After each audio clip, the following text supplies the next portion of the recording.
अमन एक मेहनती युवक था। वह एक बड़ी कंपनी में काम कर रहा था और उसका करियर तेजी से बढ़ रहा था। लोग हमेशा कहते थे, तुम बहुत अच्छा काम कर रहे हो, यह मौका मत छोड़ो। एक दिन उसे एक बड़ा प्रोजेक्ट और नई जिम्मेदारी मिली। सब कहते थे, इसे ले लो, इससे तुम्हारा करियर और आगे बढ़ेगा।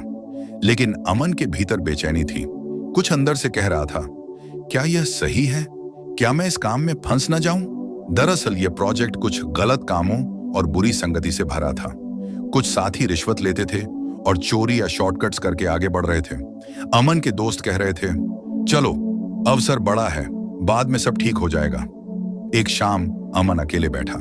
उसने प्रार्थना की, हे परमेश्वर, मुझे सही मार्ग दिखाए। अगर यह विकल्प मेरे लिए गलत है तो मुझे रोक दें। तभी उसके हृदय में स्पष्ट चेतावनी और शांति आई। अमन ने साहस दिखाया और उस प्रोजेक्ट को मना कर दिया। कुछ महीनों बाद वह देखने लगा कि अमन 3 के कुछ साथी चोरी और रिश्वत लेते हुए पकड़े गए। उनकी नौकरी चली गई और उन्हें मुश्किलों का सामना करना पड़ा। लेकिन अमन की ईमानदारी और मेहनत को देखकर कंपनी ने उसे सबसे ऊंचा पद दिया। उसकी तनख्वाह बढ़ाई गई और सभी ने उसकी ईमानदारी की सराहना की। अमन अब न सिर्फ सफल था, बल्कि एक ईमानदार और सम्मानित पहचान बना चुका था। अमन ने जाना, पवित्र आत्मा की अगुवाई ने उसे गलत रास्ते और बुरे संगति से बचाया।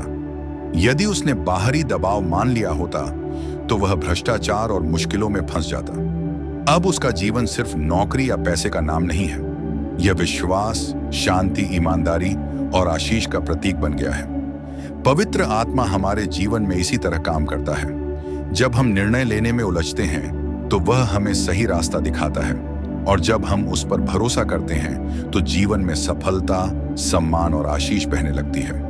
यदि यह कहानी आपके दिल को छूती है तो इसे शेयर करें। आपका एक साझा किया गया वीडियो किसी के जीवन की दिशा बदल सकता है।